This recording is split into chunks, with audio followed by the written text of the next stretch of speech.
students, how are you? Welcome to SVS English classes. We are here to start video number 5 from lesson number 3, Deep Water, written by William Douglas. Deep water गहरा पानी नामक पाठ को William Douglas ने लिखा है।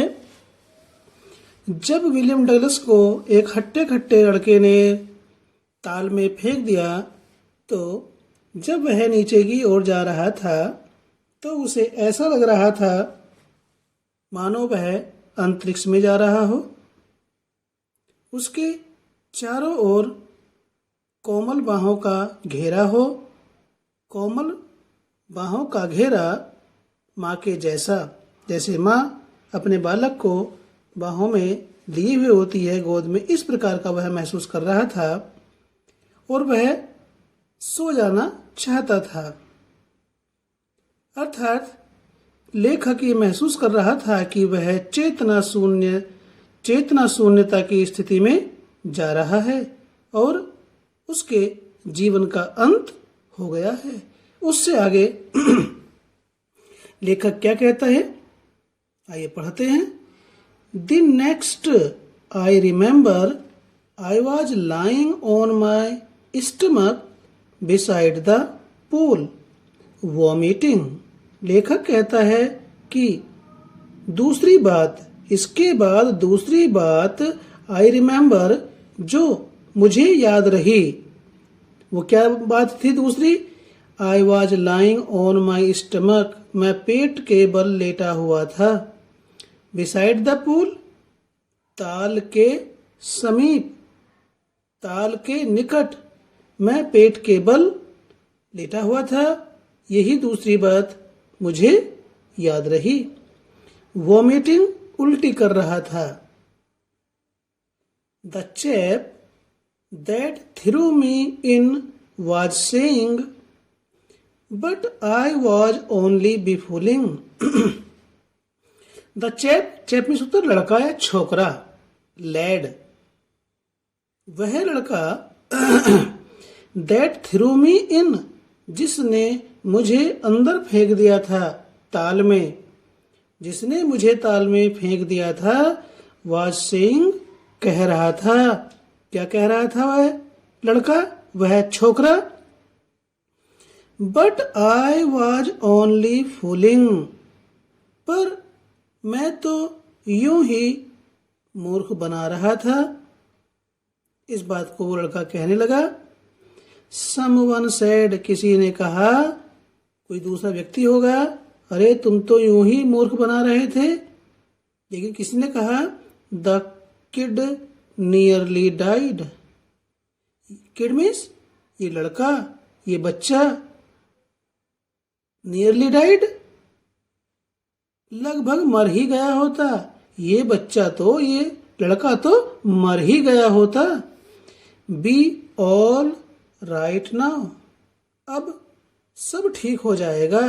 B means हो जाएगा, ऑल राइट सब ठीक, नाउ अब सब कुछ ठीक हो जाएगा। Let us carry him to the locker room. Let us carry, आओ लेकर चलें, him उसे, किसे? लेखक को। To the locker room, locker room की ओर, आओ उसे लेकर locker room की ओर चलें। Several hours later, I walked home. लेखक विलियम डगलस कहते हैं, सेवरल मीन्स कई, आवर्स घंटे, लेटर बाद में, कई घंटे बाद में या कई घंटों के बाद, आई वॉकड होम, मैं घर गया।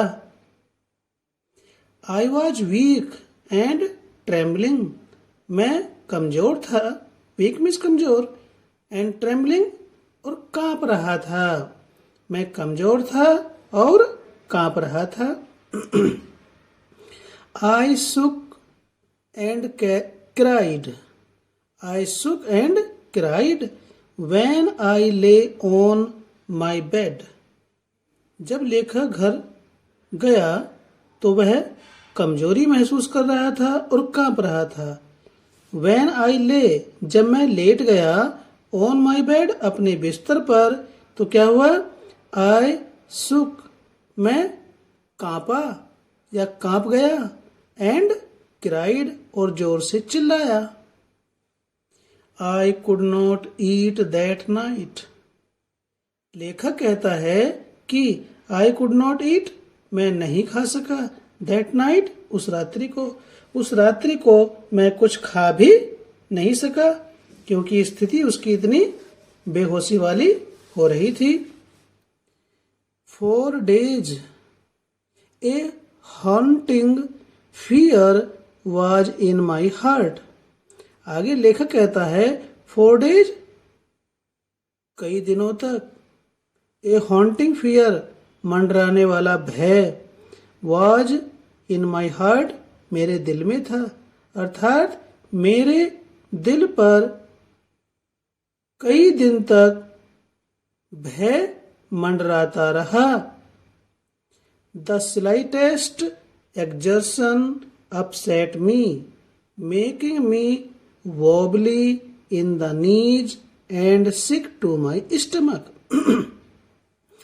द स्लाइटेस्ट, थोड़ा सा भी, लेस मात्र, एक्सर्शन, परिश्रम, मानसिक हो या शारीरिक, थोड़ा सा भी, लेस मात्र, मानसिक या शारीरिक परिश्रम, अपसेट में, मुझे बेचैन कर देता था या अप्रसन्न कर देता था।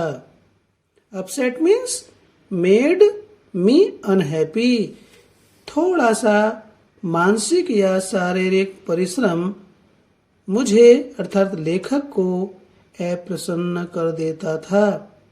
Making me wobbly in the knees, knees कहते टखने,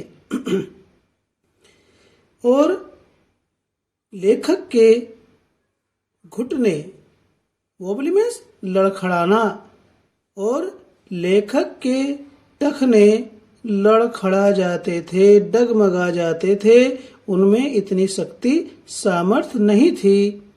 and sick to my stomach, और मेरा पेट खराब हो जाता था, लेखक के पेट में गड़बड़ी हो जाती थी, लेखक पेट से बीमार हो जाता था, मीन्स लेखक का पेट खराब हो जाता था, टखने डगमगाने लगते थे जब वह थोड़ा सा भी मानसिक या शारीरिक परिश्रम करता था। I never went back to the pool, लेखक कहता है कि मैं कभी भी ताल की ओर, तरण ताल की ओर कभी भी वापस नहीं गया। आई फियर्ड वाटर, मुझे पानी से डर लगता था। I avoid it when ever I could, I avoided it, मैं पानी से बचता था, वेन एवर, जब कभी भी, आई कुड, मैं कर सकता था। अर्थात लेखक कहता है कि मैंने पानी से बचने का बहुत प्रयत्न किया या कोशिश की, क्योंकि वह पानी से। A few years later, when I came to know the waters of the Cascades, I wanted to get into them. लेखक कहता है A few years later, कुछ वर्षों के पश्चात, when I came to know, जब मुझे पता चला या मैं जान गया, the waters of the cascades, waters of the cascades कहते हैं छोटे छोटे झरनों का। जब मुझे छोटे छोटे झरनों की जानकारी हुई कुछ वर्षों के पश्चात, तो क्या हुआ? I wanted to get into them, तो मैं उन झरनों के पानी में जाना चाहता था। And when ever I did, और जब कभी भी मैंने ऐसा किया, अर्थात मैं उन छोटे छोटे झरनों के पानी में गया।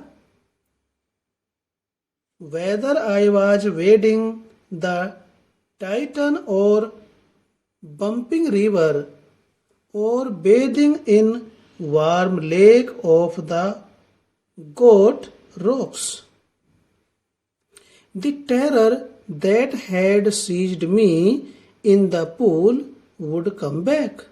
लेखक कहता है कि जब कभी भी मैंने उन छोटे छोटे झरनों के पानी में प्रवेश किया या मैं उनमें गया, तो weather I was wading the Tieton और बम्पिंग रिवर, तो चाहे मैं टाइटन और बम्पिंग नदी के पानी को चीरते हुए तैरकर पार कर रहा था, या bathing in Warm Lake of the Goat Rocks, या फिर गोट रॉक्स की गर्म झील के पानी में स्नान कर रहा था। चाहे मैं टाइटन या बम्पिंग नदी के पानी में तैर करके आगे जा रहा था, या पानी को चीरते हुए तैरकर आगे जा रहा था या तैर रहा था, या गोट रॉक्स की गर्म झील के गर्म पानी में स्नान कर रहा था। यानी कि या तो वो टाइटन या बम्पिंग रिवर के नदी के पानी में तैरकर जा रहा था या तैर रहा था, या फिर वो गोट रॉक के झील के गर्म पानी में स्नान कर रहा था। इन दोनों के दौरान द टेरर, आतंक, भय, that had seized me in the pool, वह डर, वह आतंक जिसने मुझे ताल में, तरण ताल में, स्विमिंग पूल में हैड सीज्ड, जकड़ लिया था, वुड कम बैक, वापस आ जाया करता था। उस पर वो भय जो उस तालाब में उसको लगा था, वह वापस आ जाता था, उसके ऊपर हावी हो जाता था। जब कभी भी चाहे तो वो टाइटन नदी या बम्पिंग नदी के पानी में तैरकर जा रहा होता है या तैर रहा होता था, या फिर गोट रॉक की गर्म पानी की झील में नहा रहा होता था, तो वो आतंक जो उसे या जिसने तरण ताल में जकड़ लिया था, वो वापस आ जाता था, उसके ऊपर हावी हो जाता था, वो डरने लगता था। It would take possession of me completely, it ये डर, ये आतंक, वुड टेक पोजेशन कब्जा कर लेता था, हावी हो जाता था, ऑफ मी मेरे ऊपर, कंप्लीटली पूर्ण रूप से। लेखक कहता है कि जो उसे भय, आतंक जिसने उसे ताल में जकड़ लिया था, जब कभी भी वो पानी में जाता था नदी के तैरने के लिए या झील में नहाने के लिए जाता था, तो वह डर उस पर पूर्ण रूप से हावी हो जाता था। टेक पोजेशन ऑफ मीन्स कब्जा कर लेना, हावी हो जाना। तो लेखक पर पूर्ण रूप से वह डर, वह आतंक हावी हो जाता था। My legs would become paralysed, मेरी टांगे लकवा मार जाती थी। मीन्स लेखक की टांगे अशक्त हो जाती थी, निष्क्रिय हो जाती थी, उसकी टांगों से किसी भी प्रकार का कार्य नहीं होता था। तैरने के जैसा हिलने डुलने का कोई भी कार्य उसकी टांगों से नहीं होता था। लकवा मार जाना, काम करना बंद कर देना, निष्क्रिय हो जाना। तो लेखक की टांगे निष्क्रिय हो जाती थी, किसी भी काम को नहीं करती थी, कोई क्रियाकलाप उसकी टांगों से नहीं होता था।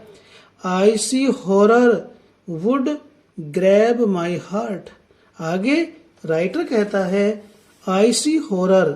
आइसी मीन्स वैसे ठंडा होता है, लेकिन आइसी कैसा? कप कपा देने वाला। हॉरर मीन्स भय, कप कपी ला देने वाला भय। वुड ग्रैब अचानक और अधिक जकड़ लेता था। ग्रैब मीन्स पकड़ लेना या जकड़ लेना। माई हार्ट मेरे हृदय को।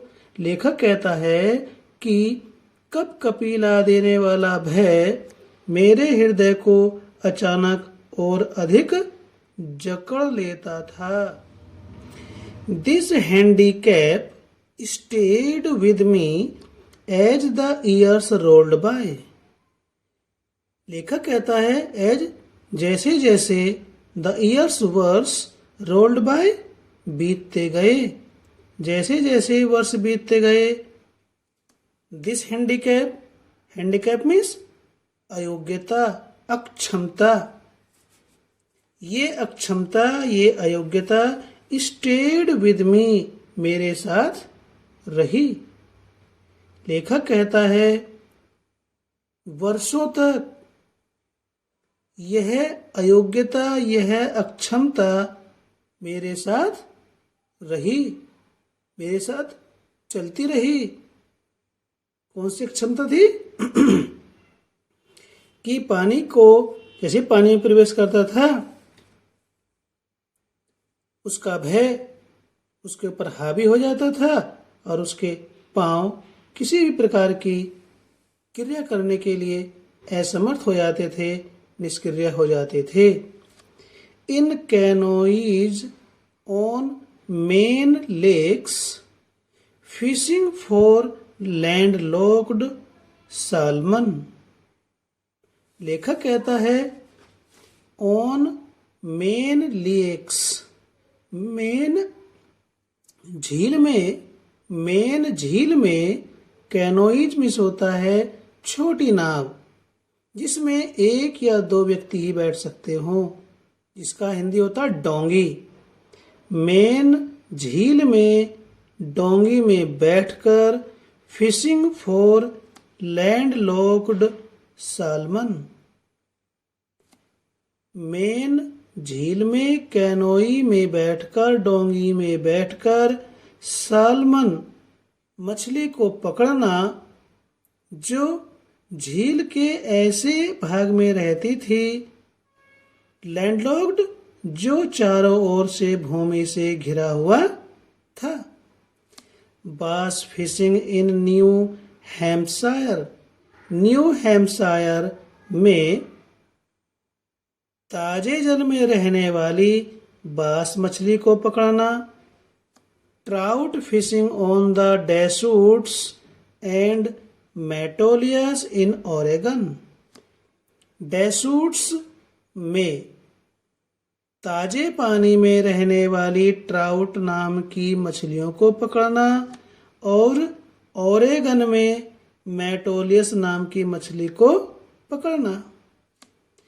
Fishing for salmon on the Columbia, और कोलंबिया में सालमन नाम की मछली को पकड़ना। At Bumping Lake in the Cascades, और कैस्केट्स में बम्पिंग झील में मछलियों को पकड़ना। वेयर एवर आई वेंट, इनमें से किसी भी स्थान पर जहां कहीं वह गया। कौन गया? लेखक। आई वेंट मैं गया, मैं मीन्स द राइटर। जहां कहीं भी मैं गया या लेखक गया, the haunting fear of the water followed me. The haunting fear of water, पानी का मंडराने वाला भय, बार बार होने वाला भय, फॉलोड मी मेरे पीछे पीछे गया या मेरे साथ साथ गया। लेखक जहां कहीं भी जाता था, यहाँ पर जितने सारे स्थान गिनाए, जहां कहीं भी जाता था तो पानी का निरंतर रहने वाला भय उसके साथ साथ गया, उसके साथ साथ लगा रहा। It ruined my fishing trips. आगे लेखक कहता है कि इसने मेरी मछली पकड़ने की यात्राओं को खराब कर दिया, नष्ट कर दिया, बर्बाद कर दिया। किसने? भय ने। जल के निरंतर रहने वाले भय ने मेरी मछली पकड़ने की यात्राओं को भी खराब कर दिया या नष्ट कर दिया या बर्बाद कर दिया। Deprived me of the joy of canoeing, boating and swimming। आगे लेखक कहता है कि इस जल के निरंतर रहने वाले भय ने डिप्राइव्ड मी मुझे वंचित कर दिया, ऑफ द जॉय आनंद से, खुशी से, ऑफ कैनोई डोंगी में, बोटिंग और नाव को खेने की, एंड स्विमिंग और तैरने के। कि इस भय ने मुझे डोंगी और नाव खेने, नाव को चलाने और तैरने के आनंद से वंचित कर दिया, खुशी से वंचित कर दिया। तो स्टूडेंट्स, इस वीडियो नंबर 5 को यहीं पर रोकते हैं, यहीं पर समाप्त करते हैं। वीडियो अच्छी लगी तो लाइक कीजिए, चैनल को सब्सक्राइब नहीं किया तो प्लीज सब्सक्राइब कर लें, ताकि इसी प्रकार की वीडियोज के नोटिफिकेशंस आपको मिलते रहें और आपकी स्टडी निरंतर चलती रहे। फिर मिलते हैं आपसे इसी लेसन की वीडियो नंबर 6 में। Till then take care, bye bye.